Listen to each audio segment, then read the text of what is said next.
Hello बच्चों, कैसे हैं आप? क्या हालचाल आपके? सीएमए फाइनल सीएफआर के इस एक्सक्लूसिव रिवीजन सीरीज में जिस चैप्टर का रिवीजन हम शुरू करने वाले हैं that is NBFC, non banking financial company. इस चैप्टर में बच्चे रिवीजन करते समय जितने इसकी थ्योरी है, जितने प्रैक्टिकल कॉन्सेप्ट हैं, एमसीक्यू, आपके मॉडल क्वेश्चन पेपर जून 2024 में जिन क्वेश्चन को उन्होंने ऐड किया उन सबका हम यहाँ पे रिवीजन करने वाले हैं। आइए शुरुआत करते हैं एनबीएफसी का कंप्लीट रिवीजन। देखो, एनबीएफसी में थ्योरी में सबसे ज्यादा इंपॉर्टेंट है आपका मीनिंग ऑफ एनबीएफसी, और एनबीएफसी के मीनिंग को समझने के लिए, एग्जामिनर को समझाने के लिए बेहतर होता है कि बैंक और एनबीएफसी के बीच के हम डिफरेंस को समझ लें, और फिर ये एनबीएफसी के बारे में जब पूछेगा तो इन सारी बातों को हम लिख दें, हमें अच्छे मार्क्स मिल जाएंगे और हमारे भी कॉन्सेप्ट बहुत अच्छी तरीके से क्लियर हो जाते हैं। तो बैंक का जो इनकॉर्पोरेशन है वो बैंकिंग रेगुलेशन एक्ट 1949 के अंदर हुआ है, और एनबीएफसी का इनकॉर्पोरेशन आपका कंपनीज एक्ट 2013 के अंदर होता है। बैंक डिमांड डिपॉजिट्स एक्सेप्ट करते हैं लेकिन एनबीएफसी नहीं करते। डिमांड डिपॉजिट्स का मतलब होता है कि जिन डिपॉजिट्स को बैंक ने एक्सेप्ट किया है एंड ऑन डिमांड वो आपको पब्लिक को वापस करना पड़ेगा। जब भी वो डिमांड करेंगे तो पैसे वापस करने पड़ेंगे। ऐसा बैंक के साथ होता है बट एनबीएफसी के साथ नहीं होता। बैंक में जो डिपॉजिट्स होते हैं दे आर इंश्योर्ड, वो इंश्योर्ड होते हैं, यानी कि अगर कल को मान लो कि बैंक आपका पेमेंट नहीं कर पा रहा तो इंश्योरेंस कंपनी उसका पैसे की भरपाई करती है आपकी। बट ऐसा कुछ भी एनबीएफसी के अंदर नहीं होता। बैंक चेक्स इश्यू कर सकते हैं बट एनबीएफसी को चेक इश्यू करने का राइट नहीं होता, because they are not the part of banking system. Payment system हमारी जो कंट्री का है उसके वो पार्ट नहीं है। Non banking activities are not carried out by the bank. Bank कोई भी नॉन बैंकिंग एक्टिविटी को कैरी नहीं कर सकता, बट एनबीएफसी कई सारे ऐसे नॉन बैंकिंग एक्टिविटी होता है जो कैरी करते हैं along with their financial services. RBI यहाँ पे एक्सेसिव कंट्रोल रखता है बैंक ऊपर में, एनबीएफसी पे आरबीआई का कंट्रोल होता है पर बहुत कम होता है एज कंपेयर टू बैंक के।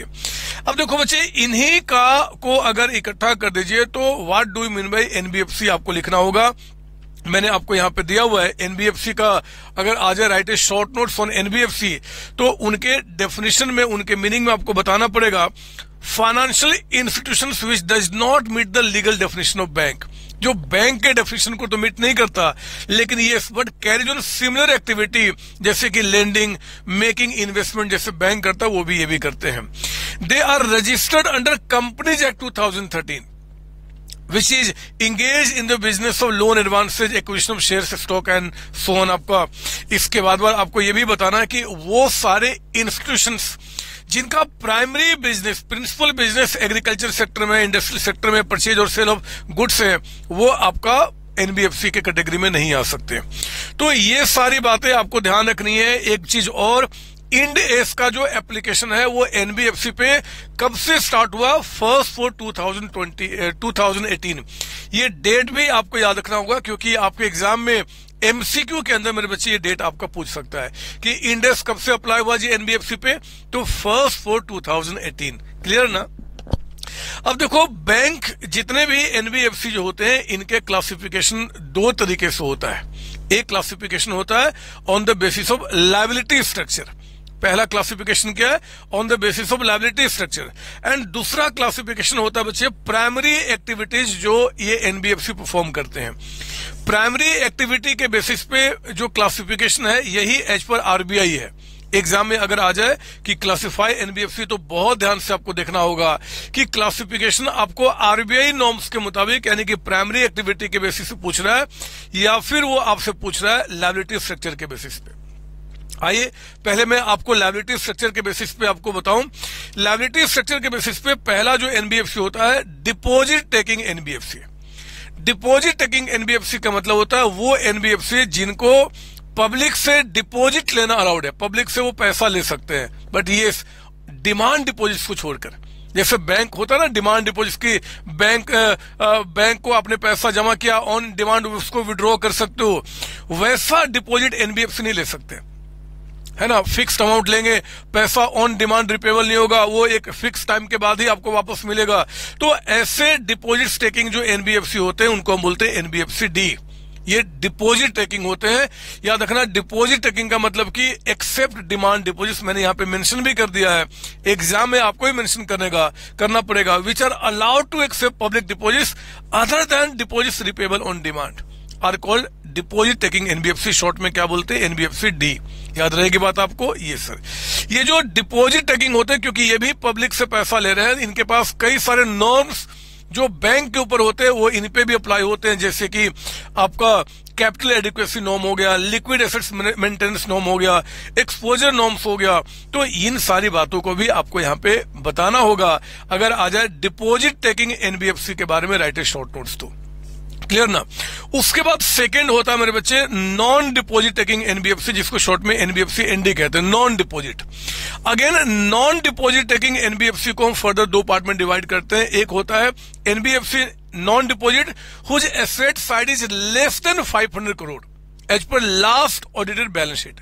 वो एनबीएफसी जिनका एसेट 500 करोड़ से कम होगा, या दूसरा सिस्टमेटिकली इंपॉर्टेंट एनबीएफसी, ये नॉन डिपॉजिट वाले होते हैं, बट सिस्टमेटिकली इंपॉर्टेंट इसलिए कहा गया क्योंकि इनका जो एसेट है बच्चे वो 500 करोड़ या उससे ज्यादा का होता है, और ये बहुत ज्यादा इन पे भी हमारे आरबीआई का कंट्रोल होता है एज कंपेयर टू इनको छोड़कर। तो कहते हैं कि ध्यान दीजिए एनबीएफसी एनडी कौन से होंगे, जिनका एसेट लेस देन 500 करोड़ है। एंड सिस्टमेटिकली इंपॉर्टेंट एनबीएफसी कौन कौन से आ जाएंगे, देखो शॉर्ट में क्या बोलते हैं, NBFC non deposit and systematically important, आपका इनमें वो आ जाएंगे जिनका एसेट 500 करोड़ या उससे ज्यादा as per last audited balance sheet. ये सारी बातें आपके लिए एग्जाम में रेलिवेंट है, ये क्वेश्चन एग्जाम में बन सकते हैं आपका एमसीक्यू के अंदर में, तो ये सारे फिगर्स आपको याद रखने पड़ेंगे, ठीक है ना। इसके बाद on the basis of primary activity क्या क्लासिफिकेशन होता है, थोड़ा सा हम इसको रोकेंगे, इसको हमने अच्छी तरीके से पढ़ाई किया है, रिवीजन में थोड़ा सा रोकेंगे, क्योंकि इन चीजों के ऊपर बेस्ड जो न्यूमेरिकल हमारा जो कंटेंट है ना, जिसके आने की संभावना बहुत ज्यादा है एनबीएफसी पे, पहले हम उसको प्रॉपर तरीके से रिवाइज कर ले, फिर इनको भी हम देख लेंगे। मैंने इस रिवीजन क्लास में मेरे बच्चे जितने सारे अच्छे क्वेश्चन एग्जाम में आ सकते हैं आपके इंस्टीट्यूट के स्टडी मटेरियल में है, उन सबको मैंने यहां पे कवर किया हुआ है। आइए ना, मैं अब आपको दिखाता हूं प्रूडेंशियल नॉर्म्स, यानी कि एनबीएफसी को वो चीजें जो हमें अकाउंटिंग करते समय जो इनको फॉलो करना पड़ता है, उनमें से जो भी कुछ हमारे सिलेबस में मैंने उसको यहां पे दिया हुआ है। हमारे सिलेबस में पढ़ना है इनकम रिकॉग्निशन, एनबीएफसी जो इनकम रिकॉग्नाइज करते हैं वो किस तरीके से करेंगे, principle for accounting of investments, ये जो इन्वेस्टमेंट्स करते हैं एनबीएफसी उसकी अकाउंटिंग कैसे किया जाएगा, asset classification and provisioning norms, provision कैसे बनाएंगे, एसेट्स का क्लासिफिकेशन कैसे होगा, CRAR और क्रेडिट कॉन्सेंट्रेशन नॉर्म्स, यानी कि ये सब आपको सिलेबस में है। ध्यान रखना CRAR का आपका सिर्फ थ्योरी पढ़ना है, जिसका रिवीजन मैं आपको कराऊंगा। क्रेडिट कॉन्सेंट्रेशन नॉर्म्स आपको बस ये नाम याद रखना है कि प्रूडेंशियल नॉर्म्स के अंदर में ये भी आपके कवर होते हैं। इसका कोई भी डिस्कशन हमारे इंस्टीट्यूट ने हमारे स्टडी मटेरियल में नहीं किया है। मेनली जो एग्जाम में न्यूमेरिकल क्वेश्चन आने के चांसेज है वो इस ऊपर के 3 टॉपिक से, तो इनका हम बहुत अच्छी तरीके से रिवीजन करने वाले हैं।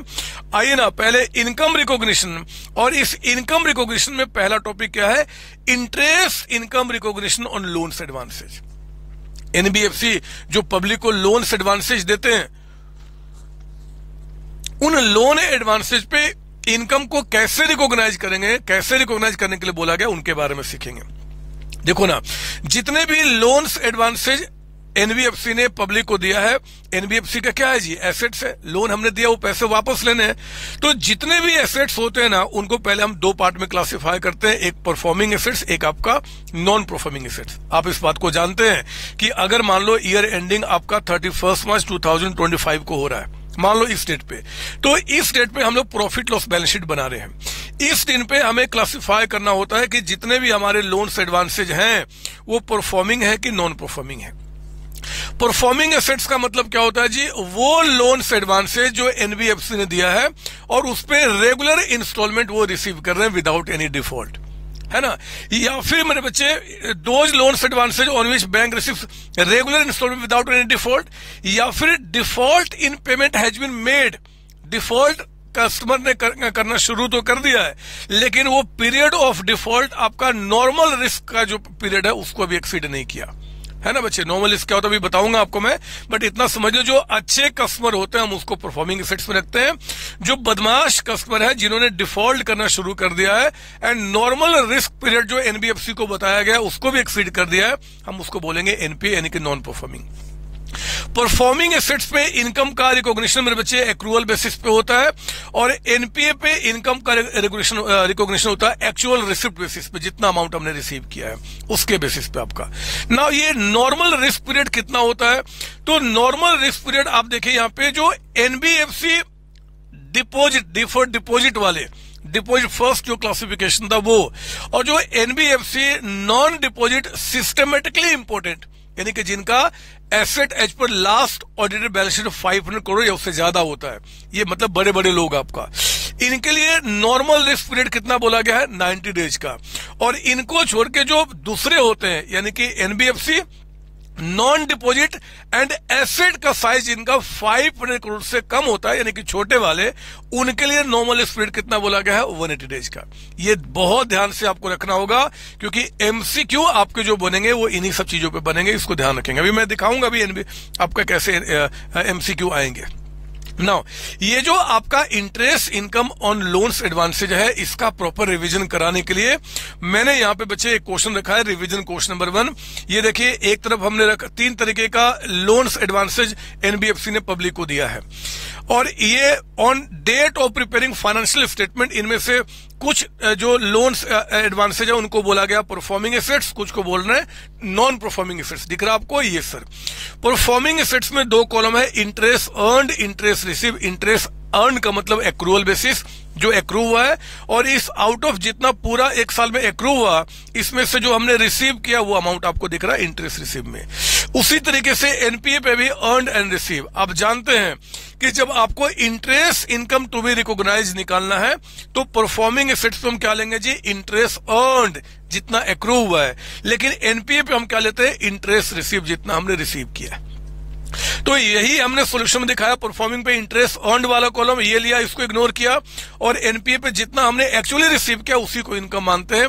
एक्रू कितना क्या उससे मतलब नहीं क्योंकि बदमाश लोग हैं, तो जितना रिसीव किया वो दोनों को ऐड करके बोल दिया कि ये हमारा टोटल इनकम हो जाएगा from loans and advances. Clear आपका। मैं इस तरीके से रिवीजन कराने की कोशिश कर रहा हूं कि जो बच्चा सेल्फ स्टडी कर रहा है और अगर ये नहीं पढ़ा तो भी इस 1-1.25 घंटे को अगर आप डिवोट कर लेंगे बहुत अच्छी तरीके से रिवीजन हो जाएगा और एग्जाम बहुत मस्त तरीके से आप देने वाले हैं, बहुत मस्त तरीके से। ठीक है ना। आइए सेकेंड टॉपिक मेरे बच्चे इनकम रिकॉग्निशन के अंदर में है, income recognition from hire purchase assets financing business या फिर lease assets financing business.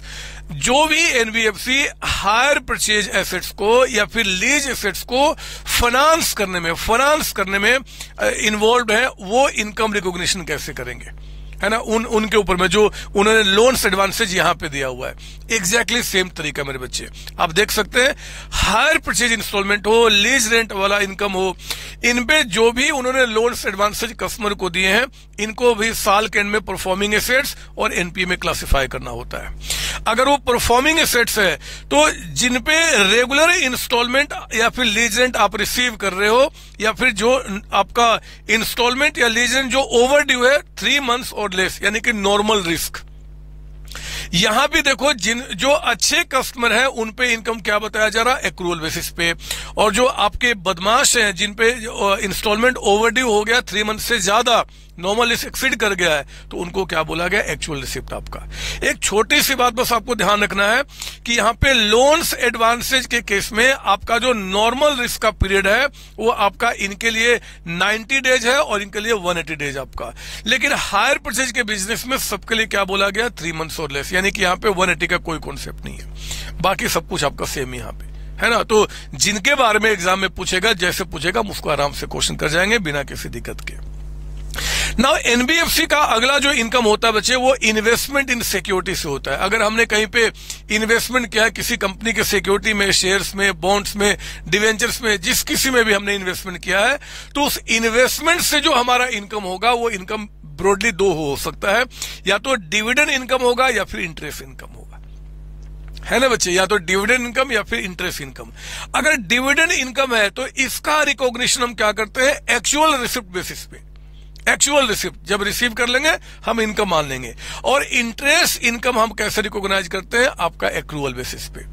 Clear आपका? हाँ, यहां पे मैंने एक एक्सेप्शन बताया था कि जिस इन्वेस्टी कंपनी में आपने पैसा इन्वेस्ट किया है, अगर उन्होंने डिक्लेयर कर दिया है, उनका बोर्ड ने पास कर दिया है, और लेकिन अभी आपको मिला नहीं है, तो आप चाहे तो भी आप उसको इनकम रिकॉग्नाइज कर सकते हैं, but that is an exception. अगर आपका एमसीक्यू आएगा, डिविडेंड इनकम एक्चुअल रिसिप्ट और इंटरेस्ट इनकम एक्रूअल बेसिस पे रिकॉग्नाइज करता है एनबीएफसी। कोई डाउट इसके अंदर में? नहीं सर। तो मेरे बच्चे, मैंने क्या किया, आपका इनकम रिकॉग्निशन का प्रॉपर तरीके से रिविजन करा दिया।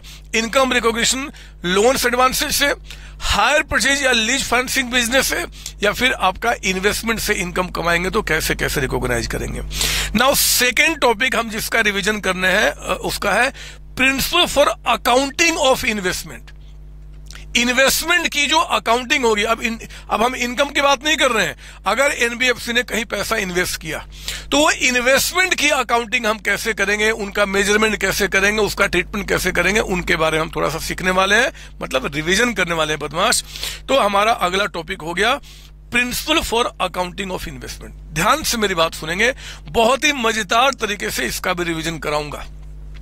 देखो, जितने भी इन्वेस्टमेंट्स कोई एनबीएफसी करता है तो कहा गया है कि उस एनबीएफसी को स्टार्टिंग में ही क्लासिफाई करना है कि आप उस इन्वेस्टमेंट को एज करंट इन्वेस्टमेंट रखना चाहते हो या फिर नॉन करंट इन्वेस्टमेंट यानी कि लॉन्ग टर्म इन्वेस्टमेंट के रूप में रखना चाहते हो। जब हम कहीं पैसा इन्वेस्ट करते हैं, चाहे किसी भी सिक्योरिटी में, तो हमें इन्वेस्टमेंट के टाइम पे ही इस बात को हमें डिफाइन करना होता है कि शॉर्ट टर्म या फिर लॉन्ग टर्म। शॉर्ट टर्म तो हम उसको करंट इन्वेस्टमेंट के रूप में दिखाएंगे, लॉन्ग टर्म तो लॉन्ग टर्म के रूप में दिखाएंगे। कब जी? At the time of making of each instalment, sorry investment. अब हमने इन्वेस्टमेंट के जब इन्वेस्टमेंट किया था तो हमारा इंटेंशन था कि भैया 1 साल से कम पीरियड के लिए हम अपने पास रखेंगे और हम अच्छा मौका मिला तो हम बेच देंगे। तो हमने क्या बोल दिया जी, वो करंट इन्वेस्टमेंट है।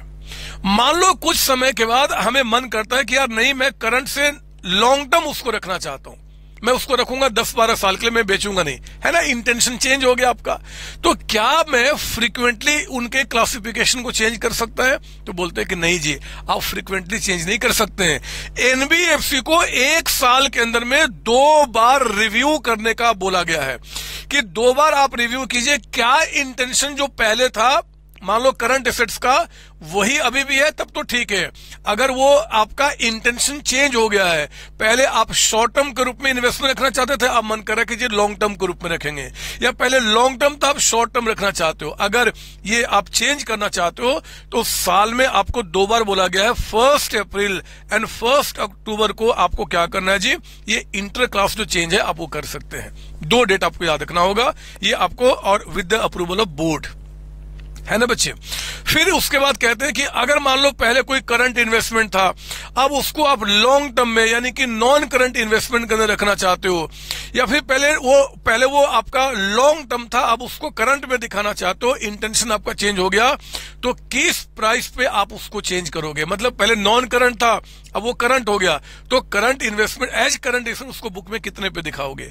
तो उन्होंने आगे कहा है कि भैया अगर करंट एसेट से लॉन्ग टर्म या वाइस वर्सा आप चेंज करना चाहते हो, तो जिस प्राइस पे आप चेंज करोगे उसके क्लासिफिकेशन को वो होगा बुक वैल्यू, बुक में कितने पे पहले से दिख रहा था, या उस दिन पे उसकी मार्केट वैल्यू कितना है, विच एवर इज लोअर। समझो मेरी बात ना। हमने बहुत अच्छी तरीके से क्लास में कई सारे क्वेश्चन के साथ इसको देखा था कि पहले क्या है जी, वो बुक वैल्यू में था, बुक वैल्यू उसकी इतनी है और उसकी मार्केट प्राइस इतनी है, तो दोनों को कंपेयर करके जो लोअर प्राइस होगा उसी प्राइस पे हम आपका क्या करेंगे, शिफ्टिंग करेंगे फ्रॉम करंट टू आपका लॉन्ग टर्म या लॉन्ग टर्म टू करंट। आपका ये बातें बताई गई हैं। इसके बाद ये चीजें क्या है, मैं सोच रहा हूं कि इनको अब समझाने के लिए ऐसे नहीं, मैं आपको लेकर आऊंगा एक प्रैक्टिकल क्वेश्चन के साथ, उससे समझाऊंगा ये सारी बातें। लेकिन उसके पहले आइए वैल्यूएशन ऑफ इन्वेस्टमेंट। ठीक है, इन्वेस्टमेंट हमने जब किया, हमने क्लासिफाई कर दिया ये करंट है कि लॉन्ग टर्म है आपका, ठीक है ना। अब उसको कैसे वैल्यू करेंगे, कितने पे बुक में दिखाएंगे।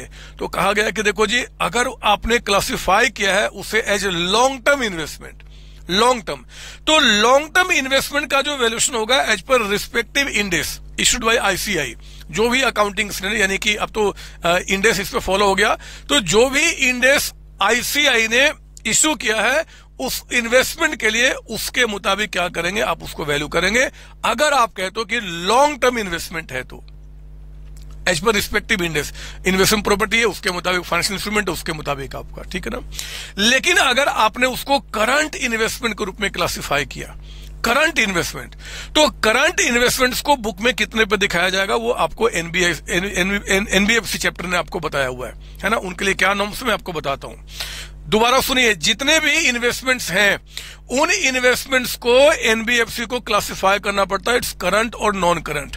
अगर आपने लॉन्ग टर्म यानी कि नॉन करंट इन्वेस्टमेंट कह दिया तो रिस्पेक्टिव जो इंडेक्स हमारे पास है उनके मुताबिक उनका वैल्यूएशन होगा। लेकिन अगर आप कहते हो करंट इन्वेस्टमेंट, तो एनबीएफसी को एक खास इंस्ट्रक्शन दिया गया है कि करंट इन्वेस्टमेंट्स को बुक में इस तरीके से वैल्यू कीजिए। वो इंस्ट्रक्शन क्या है मैं आपको दिखाता हूं। पहले उनको क्लासिफाई करना होगा कि ये करंट इन्वेस्टमेंट कोटेड इन्वेस्टमेंट है कि अनकोटेड है। कोटेड इन्वेस्टमेंट का मतलब होता है बच्चे वो इन्वेस्टमेंट जो एक मिनट थोड़ा इसको मैं आगे कर दूं, मेरे बोर्ड में जा रहा है। कोटेड इन्वेस्टमेंट का मतलब होता है कि जिसका प्राइस स्टॉक मार्केट में अवेलेबल है, जो स्टॉक मार्केट में ट्रेडिंग जिसकी होती है। और अनकोटेड का मतलब होता है कि जो स्टॉक मार्केट में जिसका प्राइस रेडली अवेलेबल नहीं है।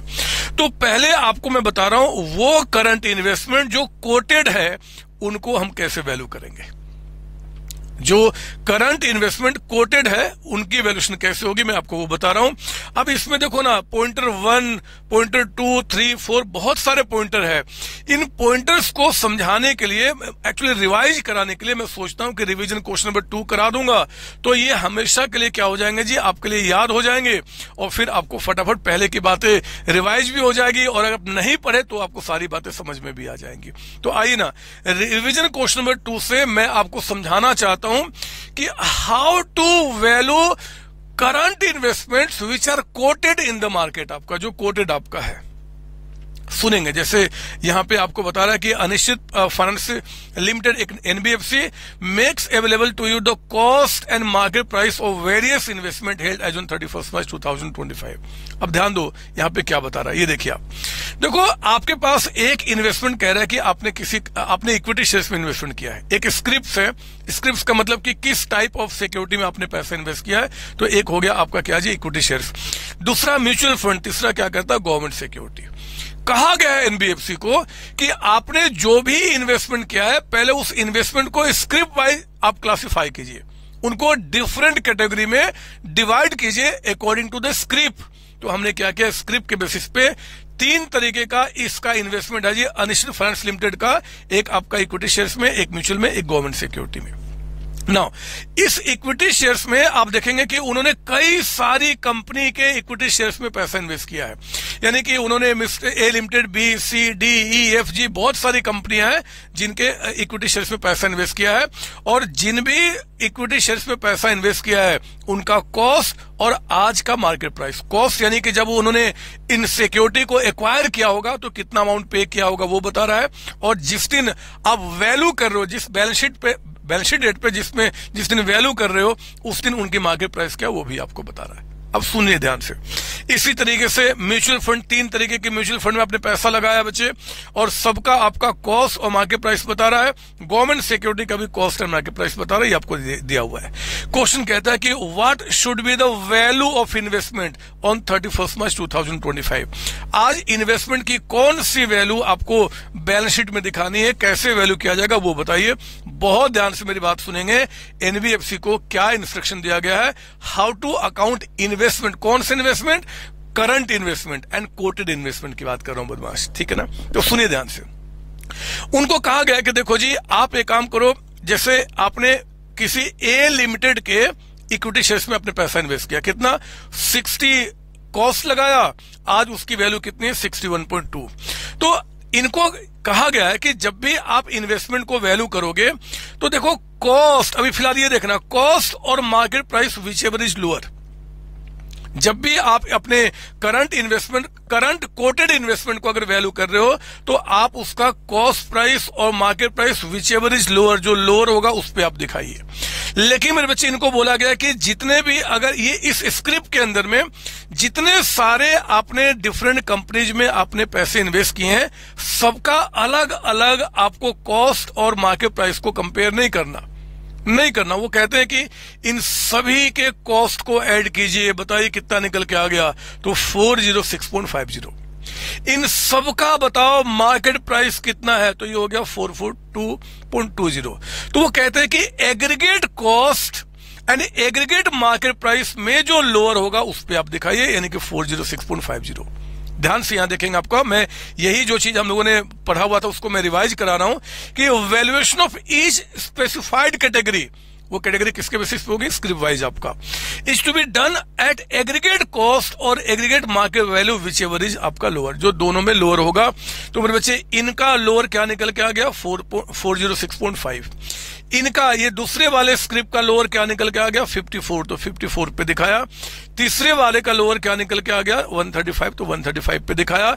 इन तीनों को ऐड कीजिए, जो आपका बचेगा आएगा वही आपका इन्वेस्टमेंट की वैल्यू हो जाएगी, जिसको हमें बुक में दिखाना है अगर वो करंट इन्वेस्टमेंट है, अनकोटेड सिक्योरिटी में आपने पैसा इन्वेस्ट किया है तो।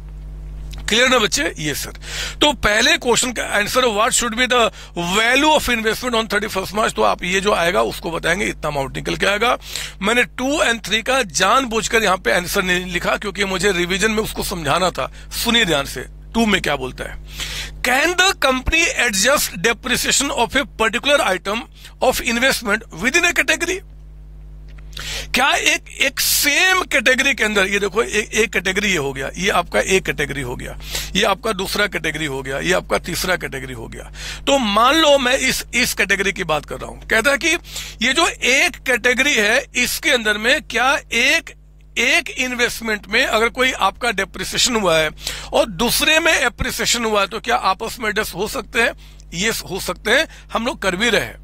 पता बच्चे, अगर मैं इन दोनों का अलग अलग कंपेयर करता ना कि भैया 60 और इसमें लोअर क्या निकल के आ गया 60 निकल के आ गया, इन दोनों में लोअर क्या निकल के आ गया 24 निकल के आ गया, इसमें लोअर क्या निकल के आ गया 36 निकल के आ गया, इसमें लोअर क्या है 60। अगर मैं ऐसे करके और फिर लास्ट में इनको ऐड करके बोलता कि इनकी दोनों को अलग अलग कंपेयर कीजिए एंड लोअर पे इसको वैल्यू कीजिए, तब तो एक सिक्योरिटी का एप्रिसिएशन दूसरे के डेप्रिसिएशन से एडजस्ट नहीं हो रहा है। इसलिए नहीं हो रहा है क्योंकि आप देख सकते हैं कि हमने क्या किया, यहां पे आपका एप्रिसिएशन हुआ, हमने काउंट नहीं किया, हमने 60 पे दिखा दिया। यहां पे डेप्रिसिएशन हुआ तो हमने क्या किया, इसको ले लिया, यानी कि इसका जो डेप्रिसिएशन है इसके एप्रिसिएशन से एडजस्ट नहीं हो रहा है अगर इंडिविजुअली सबको वैल्यू करते तो। लेकिन जब हम इन सबको ऐड करके यहां पर लिख रहे हैं, इन सबको ऐड करके यहां पर लिख रहे हैं और फिर दोनों का आप यहां पर देख रहे हैं लोअर क्या निकल के आ रहा है, तो आपस में मेरे बच्चे इनमें जो आपका एप्रिसिएशन डेप्रिसिएशन हुआ होगा ना वो एडजस्ट हो गया होगा और नेट अमाउंट से हम क्या कर रहे हैं, डिफरेंसेज को देख रहे हैं। तो इसका मतलब कि can the company adjust depreciation of a particular item of investment with in the category? Yes, adjustment कर सकते हैं। एडजस्टमेंट होता है, ऑटोमेटिकली होता है, पढ़े हुए हमने कई सारे क्वेश्चन इसके थ्रू आपका देखे हुए। तो yes, with in the category तो सेटअप होता है एप्रिसिएशन डेप्रिसिएशन, क्योंकि हम कलेक्टिवली लेके बढ़ रहे हैं, कलेक्टिवली हम अलग अलग सबका नहीं देख रहे हैं, है ना। लेकिन तीसरा क्वेश्चन कहता है, is it possible to set up to offset depreciation in investment in mutual fund against appreciation of the value of investment in equity shares and government security? इसका मतलब मेरे बच्चे ये देखिए, आप यहाँ पे मैं थोड़ा क्लीन कर दूं आपको, है ना, थोड़ा ताकि आपको अच्छा से दिखे, जो पहले से लेकर रखा था वही रखता हूं। कहता कि मुझे ये बताइए कि क्या यहां पे आप देखो इसका कॉस्ट इतना है, मार्केट प्राइस इतना है, तो हमने क्या किया, लोअर पे दिखाया। यहां पे हमारे पास क्या हो रहा है जी, आपके एसेट्स के अंदर में वैल्यू डेप्रिशिएट कर रही है, डेप्रिशिएट कर रही है। और यहां पे क्या हो रहा है, आप देख सकते हैं कि 406.5 कॉस्ट है और एमआरपी आपका मार्केट प्राइस इतना है, तो हम इस पे किस पे वैल्यू करेंगे जी, एप्रिशिएट कर रही वैल्यू, तो हम किस पे वैल्यू किए, आपका यहां पे एप्रिसिएशन हो रहा है और एप्रिसिएशन केस में लोअर में क्या हमने इस पे वैल्यू किया। मुझे बताओ कि क्या इसका डेप्रिसिएशन इसके एप्रिसिएशन से सेटअप हो रहा है? वो तब होता मेरे बच्चे जब आप इन्वेस्टमेंट को लास्ट में वैल्यू पता कैसे करते, ये प्लस ये प्लस ये तीनों को ऐड करके आप यहां लिखते और फिर ये प्लस ये तीनों को ऐड करके आप यहां लिखते और इन दोनों में से लोअर को कंपेयर करते, जैसे हमने यहां पे किया था। अगर वो करते ना तब मैं कहता कि हाँ जी, एक का एप्रिसिएशन दूसरे के डेप्रिसिएशन से सेटअप हो रहा है। जब तीनों को अलग अलग आप वैल्यू कर रहे हो, इनमें से लोअर कौन सा है ये, इनमें से लोअर कौन सा है ये, तो कहां इसका डेप्रिसिएशन इसमें हुए एप्रिसिएशन का से हम सेटअप कर रहे हैं, हम तीनों को अलग अलग वैल्यू कर रहे हैं। जब अलग अलग वैल्यू किया जा रहा है तो एक कैटेगरी का डेप्रिसिएशन दूसरे के एप्रिसिएशन से सेट ऑफ नहीं हो रहा है, क्योंकि तीनों को अलग अलग हम वैल्यू कर रहे हैं। अगर तीनों को कलेक्टिवली ऐड करके मैं यहां पे टोटल लिखता, इनको ऐड करके मैं यहां पे टोटल लिखता और फिर इन दोनों को कंपेयर करके लोअर लेता, तो बोलता कि आपस में सेट ऑफ हो रहा है। तो तीसरे का आंसर क्या होगा कि no, it is not possible to set off depreciation of one category against the appreciation of another category. Clear आपको? ये सर, तो ये भी मैंने आपको रिवाइज करा दिया। मुझे पता नहीं ऐसा क्यों लग रहा है कि ये क्वेश्चन आपके लिए एग्जाम में इंपॉर्टेंट बन रहा है इस बार। ऐसे क्वेश्चन एग्जाम में आ सकते हैं, अगर आ गए तो मजा आ जाएगा, क्योंकि यू नो एवरीथिंग नाउ, है ना, आपके स्टडी मेट का ही क्वेश्चन है। और इन्हीं बातों को मेरे बच्चे आप देख सकते हैं, यहां पे मैंने वही बताया हुआ है कि जब आप वैल्यूएशन ऑफ कोटेड इन्वेस्टमेंट कर रहे हैं तो देखो कैसे वैल्यूएशन हो रहा है, सुनेंगे ध्यान से, वही बात अब यहां समझा रहा हूं, रिवाइज करा रहा हूं। It requires quoted current investment to be grouped into specified category. कुछ कैटेगरी बनाइए। कैटेगरी क्या होगा? इक्विटी शेयर्स में कितना आप इन्वेस्ट किए हैं, प्रेफरेंस शेयर्स में कितना किए, डिवेंचर बॉन्ड में कितना किए, गवर्नमेंट सिक्योरिटी में कितना किए हैं, म्यूचुअल फंड में कितना किए, अनदर्स कैटेगरी। तो ये कैटेगरी जो आप बना रहे हैं अकॉर्डिंग टू स्क्रिप्ट के बेसिस पे आपने क्लासिफाई किया। कोई डाउट इसके अंदर में? नहीं सर, ये बोर्ड मैंने आपको दिखाया यहाँ पे। फिर कहता है कि आप जो इनका वैल्यूएशन करेंगे वो aggregate cost, aggregate market price whichever is lower, ये भी समझ में आ गया हमें। For this purpose investment in each category shall be considered script wise and the cost and market value aggregated for all investment in each category, ये भी आप समझ चुके हैं। तीसरा ये, if the aggregate market value of the category is less then aggregate cost of this category, अगर आपका मार्केट वैल्यू अगर कॉस्ट से आपका क्या है जी, लेस है, मार्केट वैल्यू कम है, मार्केट वैल्यू कम है, यहां दिख रहा है मार्केट वैल्यू कम है और ये आपका क्या है जी, कॉस्ट ज्यादा है, तो यहां पे क्या हुआ, डेप्रिसिएशन आया ना, आपका इन्वेस्टमेंट की वैल्यू डेप्रिशिएट हुई। आप देख रहे हो जिस चीज को हमने 75 में परचेज किया था, अब बुक में कितने पे दिखाया जाएगा, 54 पे। तो इन्वेस्टमेंट जो पहले 75 पे था, अब 54 पे दिखाया जाएगा, वैल्यू डेप्रिशिएट हो गया, तो इन्वेस्टमेंट को 54 पे दिखाएंगे और जितने से वैल्यू डेप्रिशिएट हुआ, जो लॉस हुआ, उसको कहां दिखाएंगे, प्रॉफिट लॉस अकाउंट में। वही बात कह रहा है कि आपका वो कहां चार्ज किया जाएगा, प्रॉफिट लॉस में। लेकिन मेरे बच्चे अगर आपका एग्रीगेट मार्केट वैल्यू एक्सीड करता है, मतलब यहां पे ये देखो मार्केट प्राइस एक्सीड कर गया, तो मुझे बताओ क्या मार्केट प्राइस पे आपने दिखाया? नहीं दिखाया, हमने फिर कॉस्ट पे ही दिखाया, हमने कॉस्ट पे दिखाया इतने पे। तो जो एप्रिसिएशन हुआ, जो इन्वेस्टमेंट की वैल्यू एप्रिशिएट हुआ, हम अपने बैलेंस शीट में उस एप्रिसिएशन को दिखा ही नहीं रहे हैं, और जब उसको नहीं दिखा रहे हैं तो उस एप्रिसिएशन के हुए गेन को हम प्रॉफिट लॉस में दिखाने कोई मतलब नहीं बनता। जब वैल्यू एप्रिशिएट की तो हम कॉस्ट भी तो दिखा रहे हैं। पिछले बार जब परचेज किया था तो हमने इतने पे दिखाया था, आज भी हम कितने पे दिखा रहे हैं जी, उतने पे दिखा रहे हैं। एप्रिसिएशन हुआ ही नहीं है। इन शॉर्ट एप्रिसिएशन को हम इग्नोर करते हैं, डेप्रिसिएशन को हम प्रॉफिट लॉस में दिखाते हैं, एप्रिसिएशन को इग्नोर करते हैं। और वही बात यहां बता रहा है कि if the aggregate market value of the category exceeds the cost of the category, net appreciation shall be ignored और depreciation in one category shall not be set off against appreciation another. जो मैंने आपको दिखा दिया, इस category का जो आपका एप्रिसिएशन है, इसके डेप्रिसिएशन सेट ऑफ नहीं हो सकता, सबका अलग वैल्यूएशन आपका हो रहा है ना। तो मैंने आपको इसका आंसर भी बता दिया, इसका मीनिंग भी समझा दिया, और मैंने यहाँ पे सॉल्यूशन भी आपको दिखा दिया। आपको समझ में आ गया होगा, समझाने कोई मतलब ही नहीं बनता। चलिए जल्दी से अगला जो हमारा वैल्यूएशन है मेरे बच्चे, वो है आपका अनकोटेड करंट इन्वेस्टमेंट का। अभी हमने क्या देखा था, कोटेड करंट इन्वेस्टमेंट का कैसे अकाउंटिंग किया जाएगा, एग्रीगेट करेंगे स्क्रिप्ट वाइज एंड सो आपका।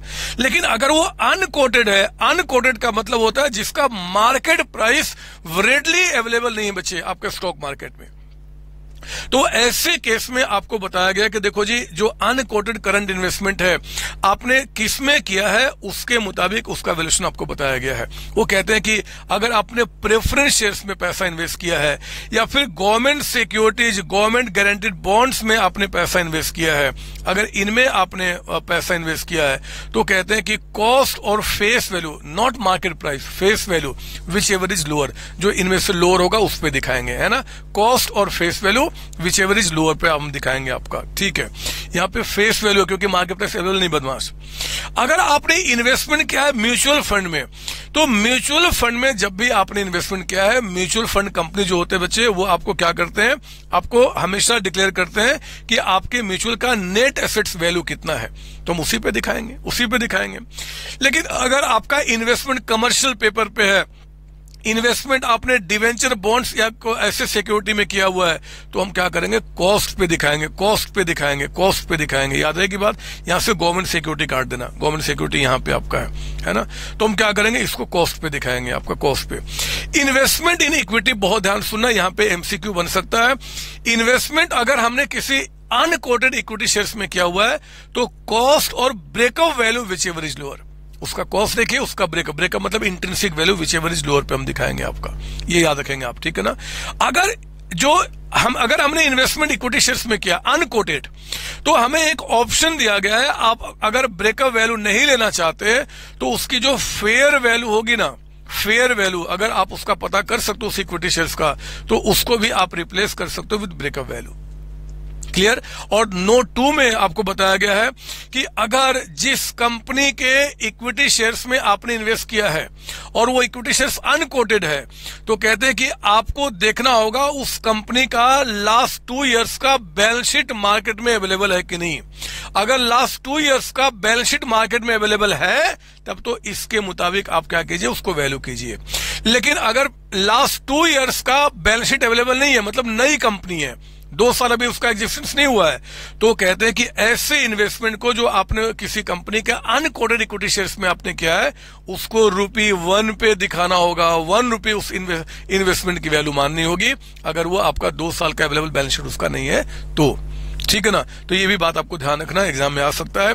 एक और भी नोट मैंने दे दिया कि गवर्नमेंट सिक्योरिटी में अगर हम ट्रांजैक्शन करते हैं तो आपको CSGL अकाउंट या फिर डीमेट अकाउंट के थ्रू करना होता है। ये भी आपका शायद MCQ में बन सकता है, तो इसको भी मैंने आपको सोचा कि एक बार रिवाइज कराते समय बता दूं आपका। क्लियर इसमें? ये सर मुझे समझ में नहीं आ रहा ऐसे कैसे समय गुजर गया और हमने इनकम रिकॉग्निशन को प्रॉपर तरीके से रिवाइज कर लिया, अकाउंटिंग ऑफ इन्वेस्टमेंट को प्रॉपर तरीके से कर लिया। इन्वेस्टमेंट नॉन करंट है as per respective index, current investment है तो चेक करना है कि कोटेड या अनकोटेड। कोटेड तो aggregate cost, aggregate market price whichever is lower, अगर अनकोटेड है तो डिफरेंट का आपको जो हमने दिया उसी के मुताबिक करेंगे, है ना। तो आपको बता दिया।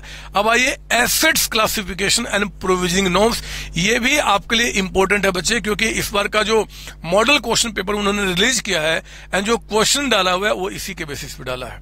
आप हैरान हो जाओगे, बहुत बदमाश लोग होते हैं, MCQ में भी जो क्वेश्चन डाला वो इसी के बेसिस पे डाला हुआ है। पता नहीं क्यों ऐसी बदमाशी करते हैं, वो एक ही टाइप के क्वेश्चन दे देते हैं कि कुछ भी कर लो। बट एनीवे, आइए हम इसके बारे में समझते हैं, रिवीजन करते हैं मस्त तरीके से।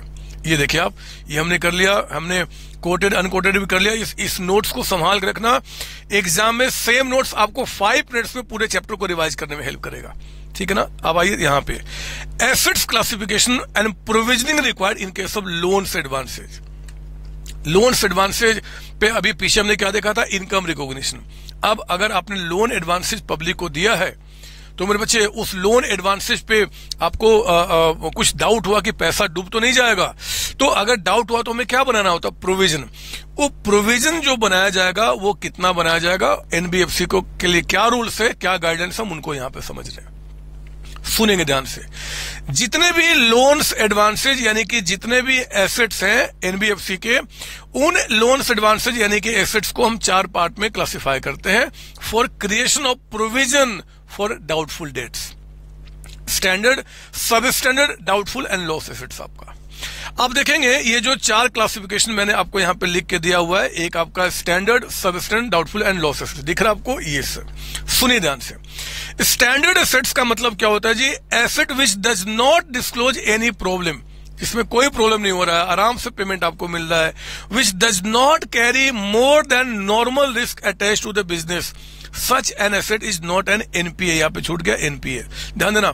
स्टैंडर्ड एसेट्स कौन से होते हैं, अरे पीछे इंटरेस्ट इनकम को रिकॉग्नाइज करते समय जिसको हम परफॉर्मिंग एसेट्स कहा करते थे, प्रोविजन को बनाते समय उसी को हम क्या बोलते हैं, स्टैंडर्ड एसेट्स, जिसपे कहीं कोई दिक्कत नहीं है, अच्छे कस्टमर जिनका पेमेंट हमारे पास आ रहा है, कोई रिस्क हमारे पास नहीं है, तो उनको हम क्या बोलेंगे यहाँ पे, स्टैंडर्ड एसेट्स आपका। मजे की बात है कि जो पीए था ना बच्चे, उसी को हम क्या बोलते हैं, स्टैंडर्ड, यहाँ पे स्टैंडर्ड आपका। और ये नॉर्मलिस्ट अगेन वही आपका कितना जी, जो अगर एनबीएफसी डिपॉजिट टेकिंग है या फिर सिस्टमेटिकली इंपॉर्टेंट है तो उसके लिए 90 डेज का रिस्क पीरियड, और दूसरे वाले के लिए जिसका 500 करोड़ से कम का आपका एसेट्स होता है उसके लिए 180 डेज का। तो सेम चीज चल रहा है, वो स्टैंडर्ड एसेट्स आपका, स्टैंडर्ड एसेट्स है ना, स्टैंडर्ड। अच्छा, एक चीज सुन लो ध्यान से, आगे बढ़ने के पहले आपने क्लास में पढ़ा हुआ है, मैं चाहता हूं कि सभी बच्चे सुन लें, जो बच्चे सेल्फ स्टडी कर रहे हैं, कहीं से पढ़ रहे हैं, उनको भी पता होना चाहिए। एग्जाम में अगर कोई प्रैक्टिकल क्वेश्चन आ गया और अगर आपको नहीं बताता कि ये जो आपका एनबीएफसी है वो कौन है, आपका डिपॉजिट टेकिंग एंड और सिस्टमेटिकली इंपॉर्टेंट है या फिर दूसरा वाला है जिसका 500 करोड़ से कम वाला, क्योंकि दोनों में आप देखोगे यहाँ पे नॉर्मल रिस्क एक में कितना 90 डेज, दूसरे में कितना 180, तो कौन सा हम लेंगे? जब तक क्वेश्चन में साफ साफ ना बता दे, हमेशा आपको यही मानना है कि ये जिसका हम क्वेश्चन सॉल्व कर रहे हैं या तो वो आपका डिपॉजिट टेकिंग है या फिर सिस्टमेटिकली इंपॉर्टेंट जो एनबीएफसी है वो है आपका। मतलब दोनों पे जो सेम रूल चलता है, क्योंकि तब फिर हम नॉर्मल रिस्क कितना लेंगे जी, 90 डेज का। वो कह देगा कि नहीं जी वो एनबीएफसी नॉन डिपॉजिट है एंड एसेट्स आपका उसका लेस देन 500 करोड़ है, तब तो हम 180 डेज वाला ले लेंगे। अदरवाइज पूरे एनबीएफसी में जहां भी आगे पढ़ेंगे या पीछे हम रिवीजन कर चुके हैं, सब जगह क्या होगा जी, हम बड़ा एनबीएफसी मानते हुए हम अकाउंटिंग करेंगे, कोई एजम्पशन लेना होगा तो वही लेंगे आपका। यहां भी दिखाऊंगा मैं, आप चिंता नहीं कीजिए। तो स्टैंडर्ड समझ में आ गया। ये सर ये क्या थे जी, पीए थे हमारे। अब जो एनपीए पहले जो हमने पढ़ा था ना, इंटरेस्ट इनकम रिकॉग्नाइज करते समय, उसी एनपीए को यहां पे 3 पार्ट में डिवाइड किया गया है, सब standard, doubtful and loss assets, उन्हीं को 3 पार्ट में। नाउ सब स्टैंडर्ड कहा गया कि देखो जी, नॉर्मल रिस्क का पीरियड एंड करने के बाद भी अगर आप पेमेंट नहीं कर रहे हो, डिफॉल्ट पे हो, तो हम क्या बोलेंगे, सब स्टैंडर्ड। अब देखो ना, अगर मान लो ये आपका एक टाइम पीरियड है, मान लो ये एंड हो रहा है 31 मार्च 2025 को, कोई भी डेट हो सकता है, मान लीजिए ये आपका, हमने यहां पे हम क्या बना रहे हैं, प्रॉफिट लॉस बना रहे हैं, और हम बैलेंस शीट बना रहे हैं एक एनबीएफसी का, और बैलेंस शीट प्रॉफिट लॉस बनाने के लिए हमें प्रोविजन बनाना है। तो प्रोविजन बनाते समय क्या देखा कि यहां पे आज एक कस्टमर ए है जिसका जो 70 डेज से पेमेंट आपका ओवरड्यू हो चुका है, मतलब लास्ट जो उसने पेमेंट किया था तब से, मतलब जिस दिन पेमेंट उसको करना था उस दिन से अभी तक कितना गुजर चुका है, 70 डेज। और एक कस्टमर है बी जिसका मान लो कि आपका यहाँ पे 14 मंथ से क्या हुआ है जी, 14 मंथ से अभी तक उसने पेमेंट नहीं किया, मतलब लास्ट जो पेमेंट ड्यू था और उसने पेमेंट नहीं किया, उस समय से कितना महीना गुजर चुका है, 14 मंथ्स, आज जिस दिन हम प्रोविजन बना रहे हैं। तो उस केस में कहते हैं कि देखो ये जो है ना, ये मिस्टर ए 70 डेज, मतलब कि जिस दिन उसको पेमेंट करना था उस दिन से अभी तक कितना गुजरा है, 70 डेज ही गुजरे हैं, जिस दिन हम प्रॉफिट लॉस बैलेंस शीट बना रहे हैं। तो 70 डेज क्या होगा, नॉर्मल रिस्क पीरियड आपका है, 90 डेज तक आप मानते हो नॉर्मल रिस्क, तो कोई बात नहीं, हम आपको क्या बोलेंगे जी, आप थोड़ा बदमाशी कर रहे हो, लेकिन फिर भी हम क्या करेंगे, आपको स्टैंडर्ड एसेट्स की कैटेगरी में रख के हम प्रोविजन बनाएंगे। लेकिन एक आदमी जिन्होंने 14 मंथ से, मतलब जो लास्ट पेमेंट जब ड्यू हुआ था उस समय से 14 मंथ्स गुजर चुका है और बदमाश नहीं पे कर रहा है, तो उस केस में 14 मंथ्स में क्या बोलेंगे, 3 मंथ्स तो आपका नॉर्मल रिस्क पीरियड था, हटा दो 14 माइनस 3 कितना हो गया आपका, 14 माइनस 3 11 मंथ्स, तो 11 मंथ से आप क्या हो जी, सब स्टैंडर्ड हो, यानी कि आपको हम क्या करेंगे, इस दिन पे सब स्टैंडर्ड कैटेगरी में डाल के जो आपका प्रोविजन का रेट है हम उस रेट से प्रोविजन बनाएंगे। क्लियर ना, हमने क्लास में अच्छे अच्छे क्वेश्चन इस पे किए हैं। लिखा गया है asset which has been classified as NPA, NPA कब क्लासिफाई होगा, जब वो आपका नॉर्मल रिस्क पीरियड को एक्सीड कर जाएगा, और इसमें कब तक रहेगा, for a period not exceeding 12 months, 12 महीने, 3 महीने के बाद 12 महीने का पीरियड आप यहां पे गुजारेंगे। 12 मंथ्स के बाद अगर कोई एक ऐसा कस्टमर है जिसने आज मान लो कोई मिस्टर सी जो कि आपका 23 मंथ से, मतलब जो लास्ट पेमेंट किया था जब ड्यू हुआ था तब से 23 मंथ्स गुजर चुका है और अभी तक उसका पैसा ड्यू चल रहा है। अब इस पे प्रोविजन कैसे बनेगा, तो 23 में 3 मंथ्स यहां चला गया, 20 बच गया, 20 में 12 यहां चला गया, फिर कितना बच गया 8, यानी कि अब आप डाउटफुल एसेट्स की कैटेगरी में हो आज के डेट पे, और डाउटफुल एसेट्स पे जो प्रोविजन का रेट होगा वो अप्लाई करना होगा। मैं इसलिए समझा रहा हूं क्योंकि एग्जाम में कहीं अगर आ गया कि आप पहले क्लासिफाई करो कि किस टाइप किस कैटेगरी में है, तो आपको इसके मुताबिक क्लासिफाई करना पड़ेगा, फिर प्रोविजन बनाना पड़ेगा। क्लास में आपने किया हुआ है। तो डाउटफुल में आपको क्या बता रहा है कि for a period exceeding 12 months it is called doubtful assets आपका, है ना, यानी कि इसमें 12 महीने के बाद कहता है asset which has remained NPA for a period exceeding 12 months, 12 months तक एनपीए आप यहां थे, उसके बाद हम यहां चले गए, ठीक है ना। और फिर फोर्थ क्लासिफिकेशन होता है लॉस एसेट्स। मेरे प्यारे बच्चों, आप जानते हैं कि लॉस एसेट्स कैटेगरी में आने के लिए किसी भी से भी गुजर के आने की जरूरत नहीं है। अगर उस या तो वो एनबीएफसी खुद, मतलब उसका जो मैनेजमेंट है, या फिर उसका इंटरनल ऑडिटर, या फिर एक्सटर्नल ऑडिटर, या फिर आरबीआई इंस्पेक्शन में पता चला कि ये पैसा अब नहीं मिलेगा और उन्होंने कहा कि भैया इसको लॉस एसेट्स डिक्लेयर कर दो। लॉस एसेट्स का मतलब ये नहीं कि पैसा डूब गया, डूबने की लगभग संभावना हो चुकी है, मतलब मिलने की संभावना लगभग खत्म हो चुका है, तो हम उसको लॉस एसेट्स की कैटेगरी में डालते हैं। जब भी आपको प्रोविजन बनाना है तो प्रोविजन को बनाते समय पहले जितने भी आपके कस्टमर्स हैं लोन्स एडवांसेज वाले, इस दिन पे उनको हमें 1, 2, 3, 4 कैटेगरी में डिवाइड करना होता है और फिर हमें बनाना होता है प्रोविजन। ध्यान से सुनेंगे, स्टैंडर्ड एसेट्स पे प्रोविजन कितना है? 0.4%, 0.4% नहीं है, 0.4% आपका of the total amount outstanding. जितने भी कस्टमर आज के डेट पे हमारे पास, हम कहेंगे कि भैया ये स्टैंडर्ड है, मतलब अच्छे कस्टमर हैं, तो अच्छे कस्टमर का जितना भी लोन एडवांसेज होगा ना, हम उसमें 0.4% से बनाएंगे प्रोविजन, है ना। लेकिन आज जिनको हम कहते हैं कि वो सब स्टैंडर्ड है, सब स्टैंडर्ड, तो उस केस में मेरे बच्चे मैं उन पे टोटल अमाउंट पे क्या 10% का बनाऊंगा प्रोविजन, 10% का बनाऊंगा प्रोविजन।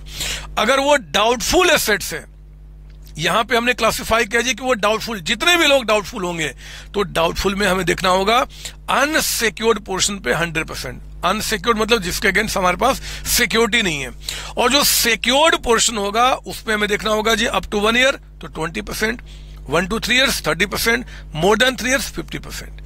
ये रेट को याद रखने के ही हमें सिर्फ मार्क्स मिलते हैं। मॉडल क्वेश्चन पेपर जून 2024 अटेम्प्ट का जो उन्होंने लॉन्च किया उसमें देखेंगे 7 मार्क्स का उन्होंने क्वेश्चन बस इसी के लिए आपको दिया है, 7 मार्क्स देने के लिए बोलते हैं अगर बच्चे को रेट याद है तो। स्टैंडर्ड में 0.4, सब स्टैंडर्ड में 10%, डाउटफुल में डाउटफुल में अनसिक्योर्ड में 100 एंड सिक्योर्ड में 20%, 30% एंड आपका 50%, up to 1 year 1 to 3 and more than 3, तो 20, 30, 50। और अगर वो लॉस एसेट्स है जिसके डूबने की लगभग संभावना है, डूबा नहीं अदरवाइज बैड डेट्स हो जाता, तो उस केस में हम क्या बोलेंगे जी 100%। आप देख सकते हैं कि सिक्योर्ड अनसिक्योर्ड का क्लासिफिकेशन सिर्फ और सिर्फ आपका यहाँ पे है, बाकी सब में क्या कर रहे हैं आप फ्लैट बना रहे हैं, चाहे सिक्योर्ड हो चाहे अनसिक्योर्ड हो, ठीक है ना बच्चे। ये रेट याद रखना होगा। और याद रखना, मैं आपको बता दूं कि यहां भी आपको एक बात बताई गई है नीचे में कि जो ये रेट है ना, ये रेट पता है किसके लिए है? डिपॉजिट टेकिंग एनबीएफसी बड़े वाले, या सिस्टमेटिकली इंपॉर्टेंट जो जिनका एसेट्स आपका 500 करोड़ से ज्यादा है, उनके लिए रेट है। जो छोटे वाले एनबीएफसी थे ना, NBFC non deposit less than 500 crore वाले, उनके लिए यहां पे एक छोटा सा चेंज बताया गया है। वो चेंज क्या है कि भैया अगर ये एनबीएफसी नॉन डिपॉजिट है और एसेट्स लेस देन 500 करोड़ है, तो उस केस में 0.4 नहीं, रेट फिर कितना हो जाएगा 0.25%, 0.25%। बाकी सब में क्या है जी, सब में सेम आपका है, याद रहेगी बात। तो एग्जाम में मेरे बच्चे अगर क्वेश्चन कह दे कि वो किस टाइप का एनबीएफसी है, उसके मुताबिक रेट अप्लाई करेंगे। अगर कुछ ना बताया तो हमेशा बड़ा एनबीएफसी मानते हुए इस रेट से हम क्या करेंगे, काम पूरा कर लेंगे। क्लियर ना, वो मैंने बता दिया आपका।